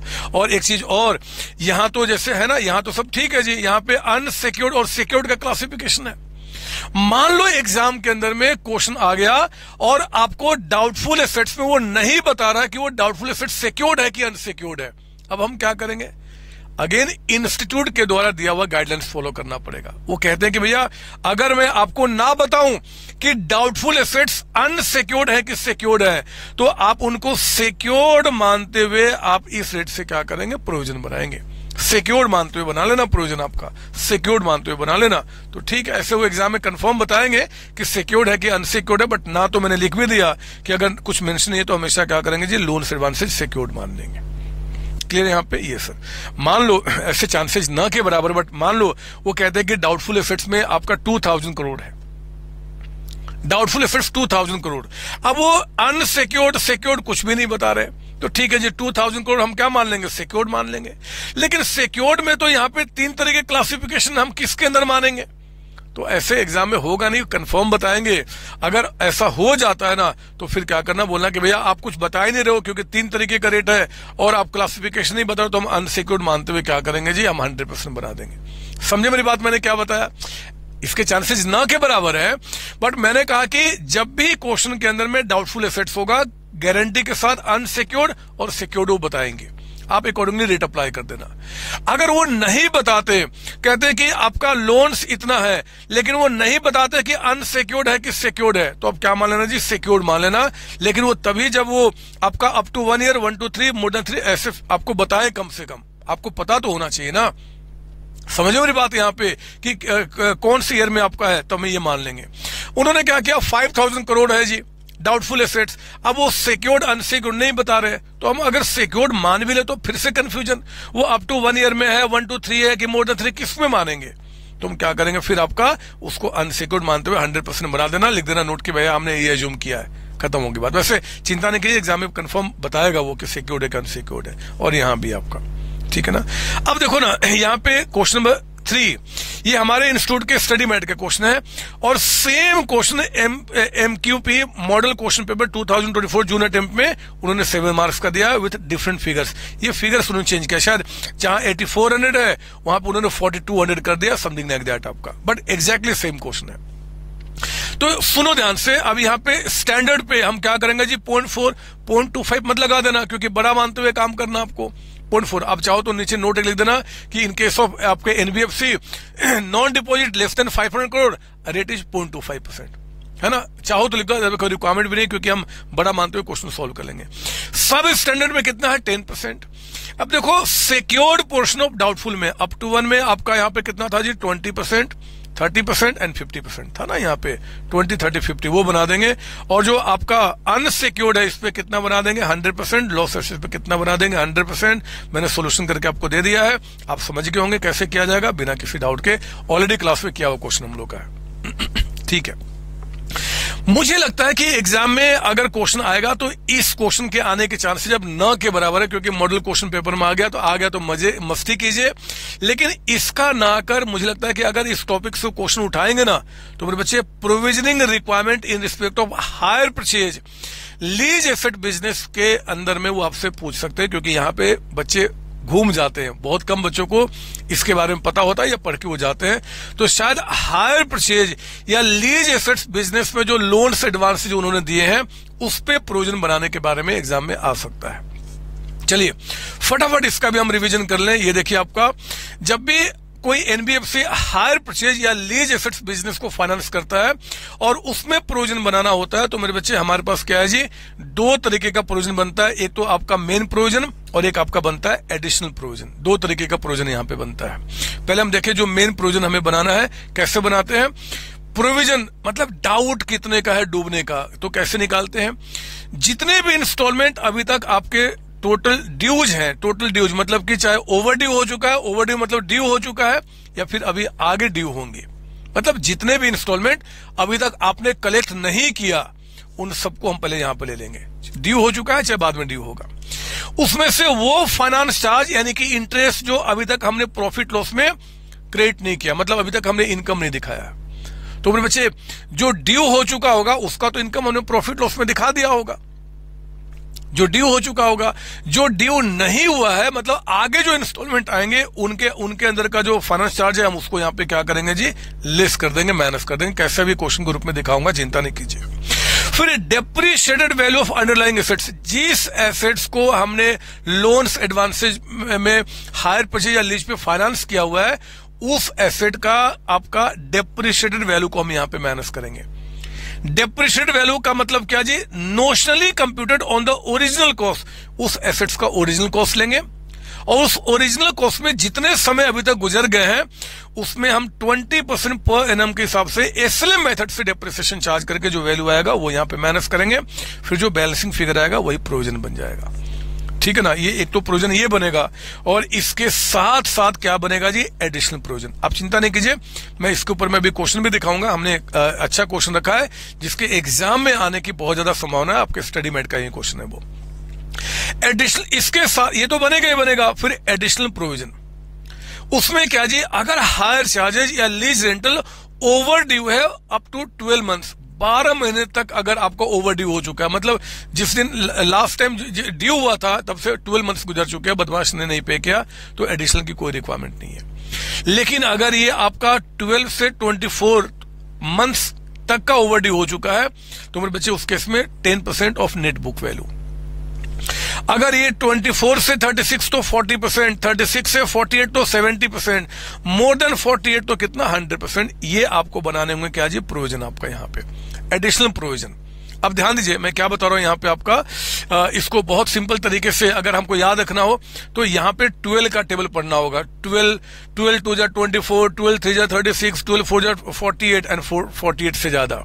और यहाँ पे हमें क्या करना होगा, 30 सब में हमें ऐड करना पड़ेगा। 10 पहले तो नील, फिर 10 नील प्लस 10 प्लस 30 40, 40 प्लस 30 70, 70 प्लस 30 100 आपका ये रेट याद रखना पड़ेगा। क्लियर मेरे बच्चे? ये सर, तो ये भी मैंने आपको बता दिया एडिशनल प्रोविजन जो आपको बनाना वो किस तरीके से बनाना है। ठीक है। नाउ इन्हीं बातों को समझाने के लिए मैंने यहाँ पे क्वेश्चन किया हुआ है और ध्यान से समझेंगे, मस्त तरीके से उसका रिवीजन कराऊंगा, सारी बातें आपको समझ में आएंगी यहाँ पे। Samvedan limited is a non banking finance company, it accept public deposits and also deal in hire purchase. ठीक है, एक तो पब्लिक टेकिंग है, पब्लिक डिपॉजिट लेते हैं, और दूसरा क्या जी, हायर परचेज में आपको डील करते हैं। It provides you with the following information regarding major hire purchase deals as on 31 मार्च 2024। 31 मार्च 2024 कुछ डील हुआ है। डील क्या जी, फ्यू मशीन सोल्ड किया गया हायर परचेज पे। हायर परचेज प्राइस कहता है उन मशीन का 100 लाख है, लेकिन उनका कैश प्राइस बता रहा है 80 लाख। ठीक है, कहता है कि ये जो 100 लाख है was payable 20 lakh as down payment. इस 100 लाख में 20 आप डाउन पेमेंट करेंगे तो 100 में 20 तो हमने स्टार्टिंग में पे कर दिया, 80 बच गया। इस 80 को कहता है कि 5 इक्वल इंस्टॉलमेंट में 80 बाई 5 16 लाख रुपीज आपका हो गया ईच इंस्टॉलमेंट, 16 लाख रुपए के आपके 5 इंस्टॉलमेंट हो गए। Hire vendor collected first installment on 31 March 25। कहता है कि 31 मार्च 25 का जो इंस्टॉलमेंट था ना वो रिसीव्ड हो गया, मैंने लिख लिया यहाँ पे, मतलब कि कलेक्ट हो चुका है बच्चे, पहला इंस्टॉलमेंट आपका। कहता है कि company was finalizing accounts for the year ending on 31 March 26। ये रहा 31 मार्च 26, यहां का अकाउंट्स को फाइनलाइज कर रही है, यानी कि यहां पे बना रही है अपना profit loss balance sheet. Till 15/5/2026 कहता है कि 15/5/26 का मतलब क्या हो गया, अप्रैल में लगभग 1.5 महीना गुजरे हैं। And board of directors accounts sign करते, पता ना अकाउंट्स फाइनलाइज करने के बाद बीओडी का उसमें सिग्नेचर होता है, उस समय तक कहता है कि भैया अभी तक सेकेंड इंस्टॉलमेंट कलेक्ट नहीं हुए। यानी कि जिस दिन आपका ये अकाउंट्स बन रहा है उस समय से आपका 45 डेज लगभग गुजरे हैं और अभी तक इंस्टॉलमेंट कलेक्ट नहीं हुए, ओवर ड्यू आपके हैं। ठीक है ना। आईआरआर कहता है कि 10.42 है, आईआरआर कह दे, डिस्काउंट रेट कह दे, इंटरेस्ट रेट कह दे। ये जो आपका 80 लाख का चीज 100 लाख में बेचा था ना बच्चे हमने, तो 20 लाख का इंटरेस्ट वो कहता है कि इस रेट से है। अब आइए देखिए क्वेश्चन क्या पूछता है, what should be the principal outstanding on 1/4/2025। 1/4/20 ये आपका इस दिन कह रहा है, पहला इंस्टॉलमेंट पे करने के बाद प्रिंसिपल अभी और कितना बच गया है, जो कि हमें अभी क्या करना है जी, कलेक्ट करना है आपका। Should the company recognize finance charge for the year 25-26 as income. क्या 25-26 ये रहा 25-26, इसका जो फाइनेंस चार्ज यानी कि इस साल का जो इंटरेस्ट है, क्या उस इंटरेस्ट को मैं इनकम रिकॉग्नाइज करूं। हम आगे इनकम रिकॉग्निशन में पहला टॉपिक जो रिवाइज किया था। और तीसरे में कहता है कि आपका सेकंड में कहता है what should be the provision to be made. अब प्रोविजन की बात कर रहा है, जो हम अभी परसेंटेज दिखाया था ना उसके हिसाब से हम देख लेंगे। पहले काम करते हैं, यहाँ पे ये जब भी ऐसा क्वेश्चन आ जाए ना तो मेरे बच्चे पहले आपको क्या करना होगा, ये टेबल जो आपने सीएमए इंटरग्रुप 1 में पढ़ा था उसको बनाना पड़ेगा, जिसमें कैश प्राइस, इंटरेस्ट, इंस्टॉलमेंट को आपका वेरिफिकेशन करना होगा। कहता है कि 31 मार्च 24 को हमने 80 लाख का सामान बेचा था और उसमें से 20 लाख हमने डाउन पेमेंट कर दिया सेम टाइम पे, तो कितना बच गया आपका यहाँ पे 60 लाख का अमाउंट। और पेबल कहता है कि एक तो 20 लाख का डाउन पेमेंट है और 1, 2, 3, 4, 5, 16 लाख रुपीज के हमें इन इंस्टॉलमेंट में इंटरेस्ट कितना वो अलग अलग करना पड़ेगा to make the provision actually. तो हमने क्या किया, हमने कहा कि 80 - 20 60 लाख रुपीज। एक साल के बाद जब इंस्टॉलमेंट पे करने जाएंगे बच्चे 16 लाख का, तो उसमें इंटरेस्ट कितना है, इंटरेस्ट हमेशा निकालते हैं ऑन टोटल अमाउंट आउटस्टैंडिंग। तो 60 लाख रुपीज पे 10.42% से जब निकालोगे तो will get the interest of 6,25,200। 16 lakh के इंस्टॉलमेंट में इतना इंटरेस्ट, तो कैश प्राइस पोर्शन कितना, इतना अमाउंट। इसमें से इसको हटाइए, इतना अमाउंट निकल के आ गया। फिर हमने इस पे इंटरेस्ट निकाला होगा, इसमें से इसको हटाया तो इतना आपका cash price and so on आगे बढ़ते चलेगा। उसने पहले आपसे क्वेश्चन पूछा है कि भैया फर्स्ट फॉर 2025 को बताओ प्रिंसिपल कितना आउटस्टैंडिंग है। तो फर्स्ट फॉर 25 यानी कि 31 मार्च 25 का इंस्टॉलमेंट पे करने के बाद इतना कर्ज बच गया है।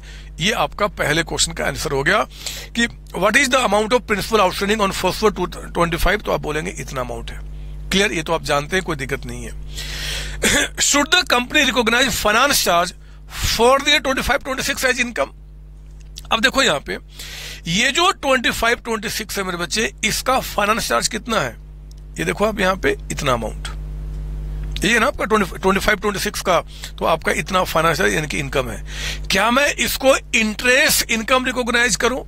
तो याद कीजिए हायर परचेज बिजनेस को फाइनेंस किया है, अगर वो पीए है तो आपका क्या, पीए का था आपका एक्रूवल बेसिस, एनपीए का क्या था जी, एक्चुअल रिसिप्ट बेसिस। तो हम लोग क्या देख रहे हैं कि 31 मार्च 26 को ही तो इंस्टॉलमेंट ड्यू हुआ था, इस दिन आपको पे करना था।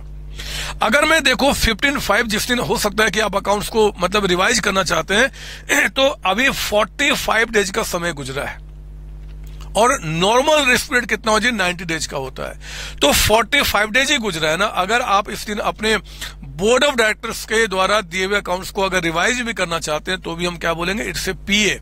आज भी PA performing assets, and performing assets पे एक्रूवल बेसिस पे इनकम रिकॉग्नाइज करते हैं। तो yes, this amount will be recognised as income in the financial statement of 25-26 accrual basis पे। यही बात मेरे बच्चे मैंने यहां पे लिख के दे दिया। प्रिंसिपल आउटस्टैंडिंग आपको इतना, loan given on hire purchase आपका परफॉर्मिंग एसेट्स है, इंटरेस्ट इनकम जो होगा वो एक्रूवल बेसिस पे आपका दिखाया जाएगा, इसलिए इतने अमाउंट को हम प्रॉफिट लॉस में दिखाएंगे। क्लियर यहां तक? Yes sir. नाउ आगे बढ़ता हूं, number 2, what should be the amount of provision to be made. अब जब आपने हायर परचेज बिजनेस को फाइनेंस किया है तो उस पर रिस्क जो है पैसा डूबने का प्रोविजन वो आप बनाइए। 2 प्रोविजन बनता है, एक मेन एक आपका एडिशनल। पहले हम मेन प्रोविजन चेक करते हैं, मेन प्रोविजन। आइए, इस मेन प्रोविजन के लिए मेरे बच्चे आपको पास मैंने यहाँ पे किया हुआ है, इसको बहुत अच्छी तरीके से आप रिवाइज कर लेंगे, बहुत मस्त तरीके से मैंने नोट्स आपके लिए तैयार किया हुआ है, सुनेंगे। पहले हम क्या करते हैं, टोटल ड्यूज कितना अमाउंट है। टोटल ड्यूज कैसे निकलेगा, ये देखिए हमने ये कब हम बना रहे प्रोविजन, यहां पे 31 मार्च 26 को। तो 31 मार्च 26 को एक तो ये इंस्टॉलमेंट ड्यू हो चुका है, ये ड्यू हो चुका बच्चे, और 3 अभी आगे ड्यू होंगे। तो 16 जो ओवर ड्यू हो चुका है प्लस जो अभी आगे ड्यू होंगे, उन सबको ऐड करके हम यहाँ पे 64 लाख। आप देख सकते हैं मैंने आपको यहाँ पे बताया था ना कि जो ओवर ड्यू है चाहे फ्यूचर में जो होंगे उन सबका टोटल लिखिए। तो हमने क्या किया, वो टोटल यहाँ पे लिखा। Finance charge not credited to profit loss account, इसमें से जो फाइनेंस चार्ज यानी कि इंटरेस्ट एलिमेंट जो अभी तक हमने प्रॉफिट लॉस में क्रेडिट नहीं किया है, आप देखो ना हमने ये तो पहले क्रेडिट कर दिया था, ये एक्रूअल बेसिस पे क्रेडिट हो चुका है। तो 1, 2 और 3 ये वो है जो कि आउट ऑफ इतना अमाउंट अभी तक हमने प्रॉफिट लॉस में क्रेडिट नहीं किया है। तो ठीक है, जो अभी तक क्रेडिट नहीं किया क्योंकि अभी राइट ही नहीं है हमें पैसा लेने का जी, हमने क्या किया, उस तीनों को ऐड करके यहां से माइनस कर दिया। और माइनस क्या, depreciated value of underlying assets. ये कैसे निकालते हैं, एसेट्स का कॉस्ट क्वेश्चन कितना बता रहा है, 80 लाख। कितने साल तक वो एसेट्स यूज हुआ है जिस दिन हम प्रोविजन बना रहे हैं, तो 1 और 1 2 साल अभी तक गुजरे हैं, 2 साल। तो 80 लाख पे 20% जो फिक्स रेट है उसके मुताबिक 2 साल का डेप्रिसिएशन इसमें माइनस कीजिए, उस वैल्यू को हटाइए और फिर जो यहाँ पे बैलेंसिंग फिगर आएगा उतने का ही प्रोविजन बनाएंगे। ये हो गया provision for doubtful dates in case of NBFC engaged in the business of आपका हायर परचेज और आपका लीज फाइनेंसिंग। क्लियर आपका, ये ध्यान रखेंगे आप यहाँ पे, अच्छा क्वेश्चन एग्जाम में आ सकता है। अब एडिशनल प्रोविजन कितना बनेगा, एडिशनल प्रोविजन के लिए मेरे बच्चे यहां पे था आपका, अगर वो इंस्टॉलमेंट ओवर ड्यू है आपका अप टू 12 मंथ्स, अभी तक तो जिस दिन बोर्ड ऑफ डायरेक्टर्स का अकाउंट साइन करने वाले हैं 90 डेज गुजरे हैं, मतलब कि 1 महीना और 15 दिन, तो 12 महीने कहाँ हुए हैं। तो नील यानी कि एडिशनल प्रोविजन हमारा कितना हो जाएगा जी, नील हो जाएगा।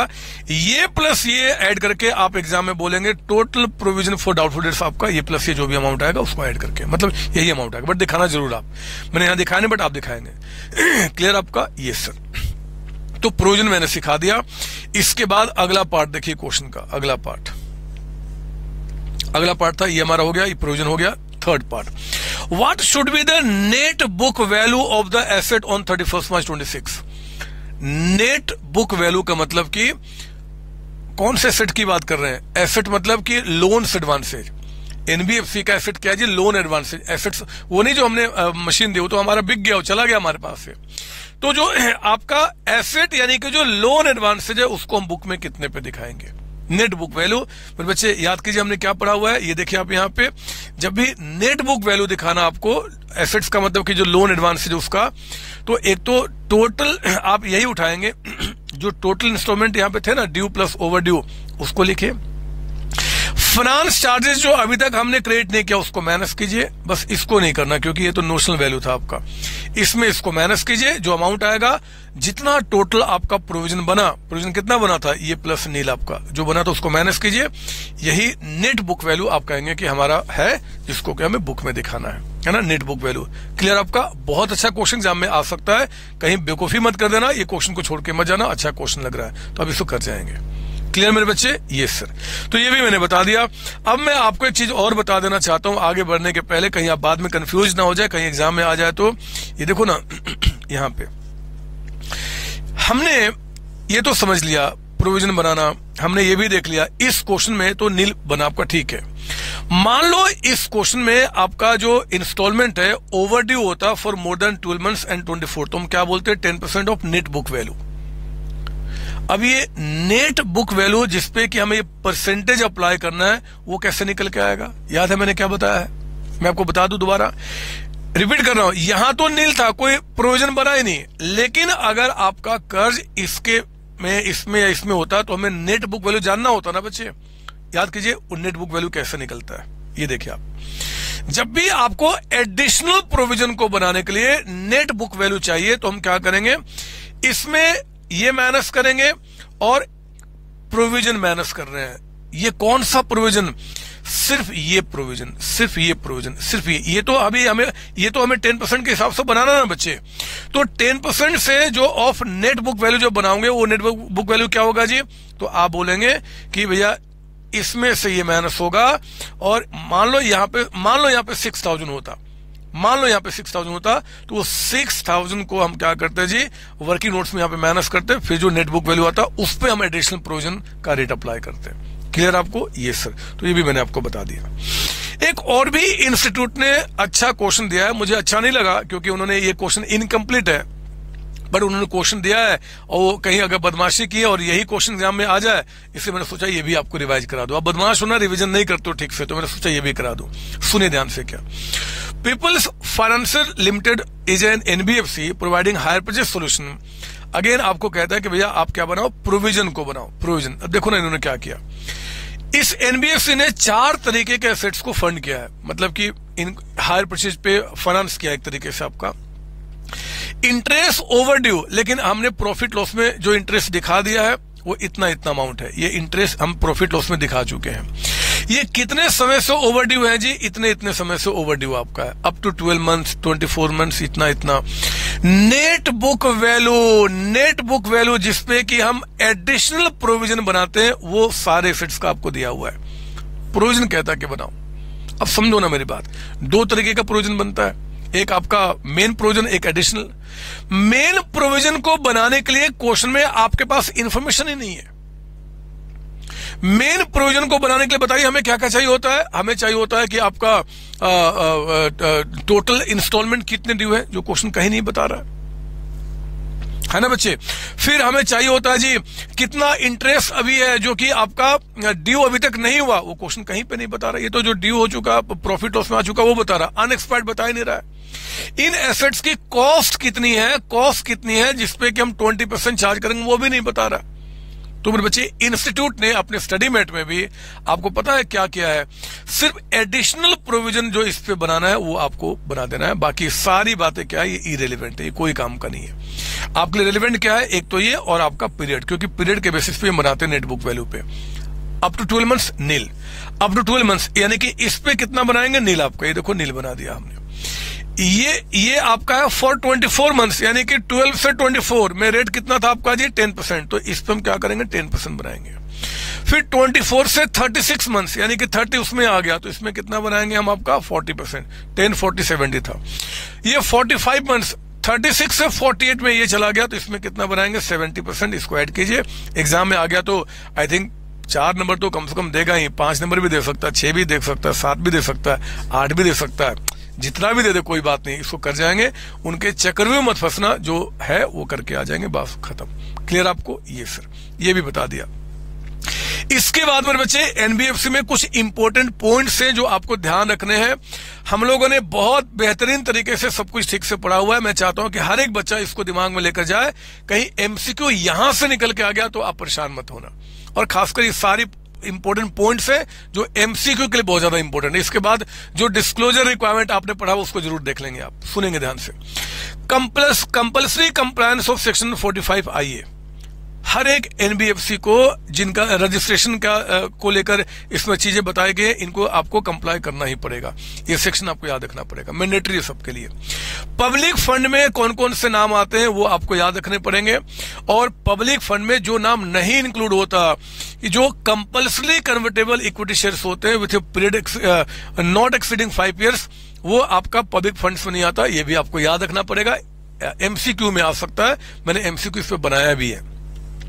तीसरी बात आपको यहां पे जितने भी एनबीएफसी नॉन डिपॉजिट हैं जिनका एसेट साइज 500 करोड़ या उससे अबव है, यानी कि सिस्टमेटिकली इंपॉर्टेंट, और जो डिपॉजिट्स वाले हैं, इन दोनों को मिनिमम कैपिटल टियर 1 मेंटेन करना पड़ता है, कितना 10%। इसका रेट याद रखना, ज्यादा कुछ नहीं आएगा। दूसरी बात कि सेक्शन 45 आईए के मुताबिक आ गया, no NBFC can commence on or carry on business of NBFC without having a net owned fund of 2 crore or more. 2 crore or मोर ये फिगर याद रखना पड़ेगा, 2 करोड़ और मोर ये फिगर याद रखना पड़ेगा। नेट ऑन फंड इतना होना चाहिए आपका, अगर इससे कम है तो you can run the business. दूसरा, limit of acceptance of deposits for rated FC आपका रिड्यूस फ्रॉम 4 to 1.5 टाइम्स, ये भी आपको याद रखना पड़ेगा। ऑफ नेट ऑन फंड आपका याद रखना पड़ेगा, ये सब डिटेल में हमने पढ़ा हुआ है।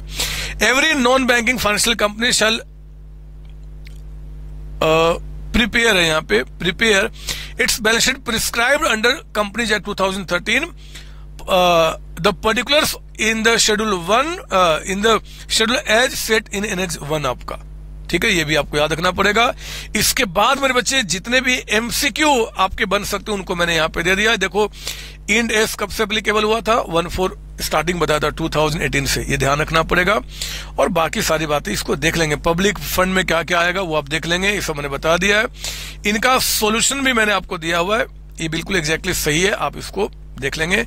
इंस्टीट्यूट ने मेरे बच्चे स्टडी मैट में कुछ फिल इन द ब्लैंक्स दिए हैं जो ये आपके बताए गए हैं, मैंने उनको दे दिया। और ये जो यहाँ पे फिल इन द ब्लैंक्स में क्या फिल करना होगा वो लिखेंगे। एग्जाम में फिल इन द ब्लैंक्स तो नहीं आएगा, लेकिन याद रखना ये एमसीक्यू के रूप में आ जाएगा। Commercial paper shall be valued at, देखो आपका कमर्शियल पेपर, इनको बोलना था अनकोटेड, इनको बोलना था unquoted commercial paper shall valued at, तो कैरिंग कॉस्ट मतलब स्टडी मैट में गलती है, अनकोटेड यहां पे होना चाहिए था। तो ठीक है, ये जो आंसर होगा मैंने यहां पे दे दिया है। एग्जाम में क्या होगा जी, 4 ऑप्शन दिया रहेगा, सही में टिक मार्क करना होगा तो आपको सही में टिक मार्क करना होगा। वो ऐसे भी क्वेश्चंस बनाए हैं और बनाते रहते हैं। तो इस तरीके से मैंने एनबीएफसी का कंप्लीट रिवीजन कराया। बट यस, एक चीज और थ्योरी में जो आपके लिए बहुत इंपॉर्टेंट है वह है क्लासिफिकेशन ऑफ एनबीएफसी आपका बेस्ड ऑन आपका एक्टिविटी। हमने लायबिलिटी स्ट्रक्चर के बेसिस पे देखा, और यहाँ पे आपका प्राइमरी एक्टिविटी जो एज पर आरबीआई नॉर्म्स भी होता है। एग्जाम में आ जाए classify NBFC as per RBI या फिर आपका प्राइमरी एक्टिविटी बेस, तो आपको ये सब बताना पड़ेगा। बताइए कौन कौन से पढ़े हुए हम लोगों ने। एसेट्स फाइनेंस कंपनी, वो एनबीएफसी जो डिफरेंट टाइप्स ऑफ एसेट्स को फाइनेंस करने के लिए पैसे देती है। इन्वेस्टमेंट कंपनी, जिस एनबीएफसी का मेन मोटिव आपका इन्वेस्टमेंट करना in different types of security. Loan company जो different types of loan provide करते हैं। कौन सा लोन, इसको छोड़ के, एसेट्स फाइनेंस को छोड़ के बाकी लोन, पर्सनल लोन हो गया आपका, कोई और लोन हो गया आपको, कोई और लोन, एजुकेशन लोन है, ये वो है, तो वो सब आपका इसमें जाएंगे लोन कंपनी के अंदर में। लीजिंग कंपनी जो आपका लीजिंग वाले बिजनेस में इन्वॉल्व होते हैं, business leasing of equipment, financing of such activity. Infrastructure, जो इंफ्रास्ट्रक्चर जितने भी प्रोजेक्ट्स है उनको फाइनेंस करते हैं। इंफ्रास्ट्रक्चर डेप्ट, ये क्या करता है जी, इंफ्रास्ट्रक्चर के लिए भी है, बट ये सिर्फ लॉन्ग टर्म डेट्स देते हैं, सिर्फ लॉन्ग टर्म डेट्स, ये लॉन्ग टर्म शॉर्ट टर्म दोनों देते हैं, ये लॉन्ग टर्म आपका देते हैं। वेंचर कैपिटल, वेंचर यानी कि स्टार्टअप को फाइनेंस करने के लिए जो एनबीएफसी है उसको वेंचर कैपिटल कंपनी कहते हैं। एनबीएफसी फैक्टर यानी कि अकाउंटिंग के सर्विस के बिजनेस को फाइनेंस करने के लिए, हम सीएमए वालों के बिजनेस को अकाउंटिंग करना, उसको फाइनेंस करने के लिए जो होता है एनबीएफसी फैक्टर होते हैं, ये फाइनेंस करते हैं। NBFC non operating financial holding company, ये वो होते हैं जिसके थ्रू प्रोमोटर या प्रोमोटर ग्रुप परमिटेड होते हैं to start a new bank, नए बैंक को ये एनबीएफसी आपका आगे लीड करती है। तो ये सारी बातें मेरे बच्चे मैंने आपको रिवाइज करा दिया मस्त तरीके से। एनबीएफसी के रिवीजन को हम यहीं पे एंड करते हैं, आगे और भी जो रिवीजन आएंगे हम उस पर प्रोसीड करते हैं और इसको हम यहीं पे रखते हैं। एक काम जरूर करेंगे सारे बच्चे, आपने क्या करना बच्चे कि जो आपने रेगुलर क्लास में जितने सारे क्वेश्चन सब किए ना, बस एक बार पलट लेना, यू पेज पलट लेना, सारी चीजें अपने आप रिकॉल हो जाएंगी। All the best. और आगे के जो रिवीजन है थोड़ा सा मैं स्लो चल रहा हूं जानबूझकर, क्योंकि कई सारे ऐसे बच्चे होते हैं जो सेल्फ स्टडी करते हैं, वो चीज उनको नहीं पता होता है, थोड़ा सा स्लो हो जाऊंगा। तो आप एक काम करना, जहां लगता है स्लो है ना, थोड़ा सा फास्ट फॉरवर्ड करके या स्पीड को बढ़ाकर अपने यूट्यूब पे आप उसको देखिए, बट देखना जरूर, क्योंकि पता नहीं कौन सा क्वेश्चन एग्जाम में वहां से उठ के आ जाए, कौन सा कॉन्सेप्ट उठ के आ जाए और आप परेशान हो जाए, जो आपको होना नहीं बच्चे। All the best. चलिए आगे बढ़ते हैं, इसका कंटिन्यू करते हैं, अगले चैप्टर के रिवीजन में जाते हैं, इसको यहीं पे विराम देते हैं। आप सबको थैंक यू जी।